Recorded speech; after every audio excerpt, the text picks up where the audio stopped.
কোন নায়িকার সাথে প্রেম করতে চাও? না, নায়িকাদের সাথে প্রেম করতে চাই না। কেন? নতুন যৌবন জ্বালা সহিতে না পারি গো।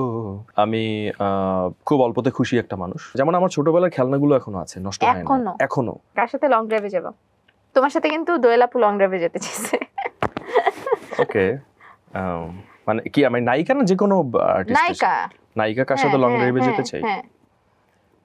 বাংলাদেশের মধ্যে? হ্যাঁ, অফ কোর্স। ওকে, বাংলাদেশের মধ্যে লং ড্রাইভে যেতে চাই নুসরাত ফারিয়া। কার সাথে কিসিং সিন করতে চাও? যদি তোমাকে অপশন দেওয়া হয় যে তোমার একটা কিসিং সিন আছে, তুমি নায়িকা বেছে নাও, কার সাথে করবা? ডিরেক্টর যদি গল্পের কিসিং সিনটা থাকে আর ডিরেক্টর যাকেই দিবে আমার তার সাথে সমস্যা নেই। নাইস। কোন নায়িকার সাথে প্রেম করতে চাও? না, নায়িকাদের সাথে প্রেম করতে চাই না। কেন? No. Why you neglected? They are my colleague. No, neglected না, I respect. Okay. They are my friend and colleague and এখানে প্রেম কেন আসে? আচ্ছা, তাহলে প্রেম যেহেতু আসছে, আমার কোশ্চেন হলো যে ইভানের সাথে প্রেম করতে হলে একটা মেয়ের মধ্যে কি কি গুণ থাকতে হবে? কি কি থাকতে হবে? স্ক্রিনে অন্য মেয়েদের সাথে প্রেম করবে এটা মেনে নেওয়ার মানসিকতা থাকতে হবে। এটা ফার্স্ট। ওকে, সেকেন্ড হচ্ছে দেখো এইভাবে কি গুণ বিচার করে হয়? হ্যাঁ, অফ কোর্স হয়। দেখতে সুন্দর হইতে হবে, হাইট ভালো হইতে হবে, বিউটিফুল, এগুলা বলতে হবে না? বিউটিফুল হইতে হবে, হাইট ভালো। যে মেয়েরা বসে আছে শুনতে যে প্রেম করতে হলে কি কি, ওরা তো গুনবে এখন কি কি আছে, আয়নার সামনে দাঁড়াবে। আমার মনে হয় আমি খুব লয়াল মানুষ, আমার সাথে লয়াল থাকতে হবে।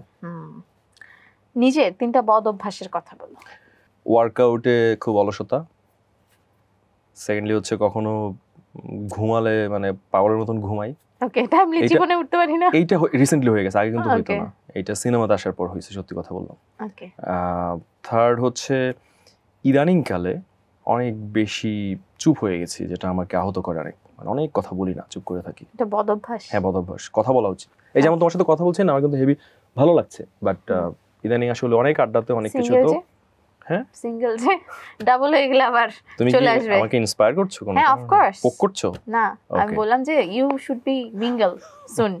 আচ্ছা, আর 2-1টা সিনেমা করি, আপাতত খুব মানে টাইমই পাচ্ছি না। ওকে, 3টা গুণের কথা বলো এবার নিজের। গুণের কথা, আমি কাজের ব্যাপারে খুব ডেডিকেটেড। যখন যেটা করব আমাকে নিয়ে প্রোডিউসার বা তাদেরকে কোনো টেনশন করতে হবে না। দ্বিতীয়ত হলো আমি খুব অল্পতে খুশি একটা মানুষ, আমার ডিমান্ড অনেক বেশি কিছু না।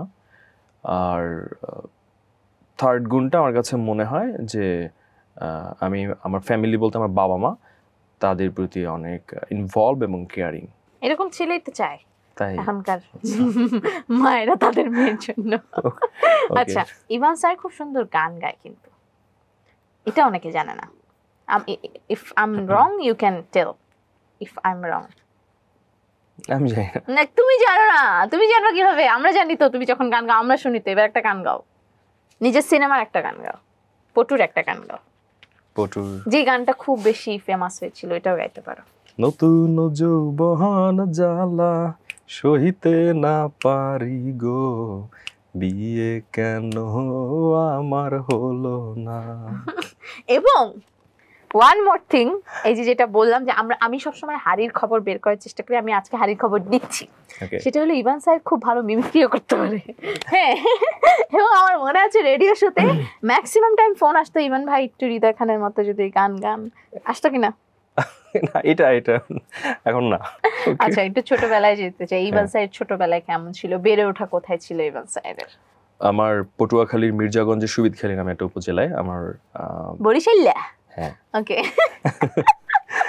তো সেখানে ছোটবেলায় আমার চাইলেও আমি দুষ্ট থাকার সুযোগ ছিল না, কারণ আমার বাবা খুব কড়া ছিলেন এবং ভয় পেতাম তাকে, যার ফলে সন্ধ্যার আগে বাসায় ফেরা খুব রেগুলার লাইফ। এবং আব্বু টিচার ছিলেন যদিও, তার আগে আর্মিতে ছিলেন উনি, যার ফলে হ্যাঁ একেবারে চুলটা ঠিক মতো কাটতে হবে, সন্ধ্যাবেলা ঠিক মতো পড়তে বসতে হবে, স্যার আসছে স্যারের সাথে ঠিক মতো পড়তে হবে।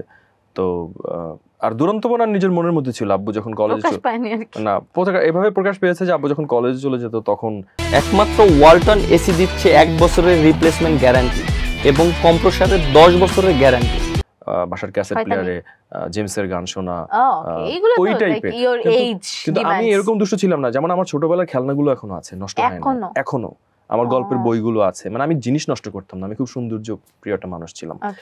তো খুব কড়া শাসনের মধ্যে দিয়ে বড় হওয়া, একই সাথে আদরে। আর ছোটবেলা থেকে পড়াশোনার প্রতি অনেক বেশি ফোকাস থাকতে Serious হয়েছে। ছিল। সিরিয়াস আমি ছিলাম অত না, আমার হতে থাকতে হয়েছে, হতে Okay, হয়েছে, বাধ্য করা হয়েছে। বাধ্য করা হয়েছে। তারপর কিন্তু মায়ের কাছ থেকে পজিটিভ সব প্রশ্রয় পেয়েছি। ঢাকা শহরে এসে প্রথম ফটোশুট মায়ের জমানো টাকায়, শিল্পকলায় বা বিভিন্ন জায়গায় যাওয়া আম্মুর হাত ধরে। তো এই ছিলাম ছোটবেলায় আমি আর কি।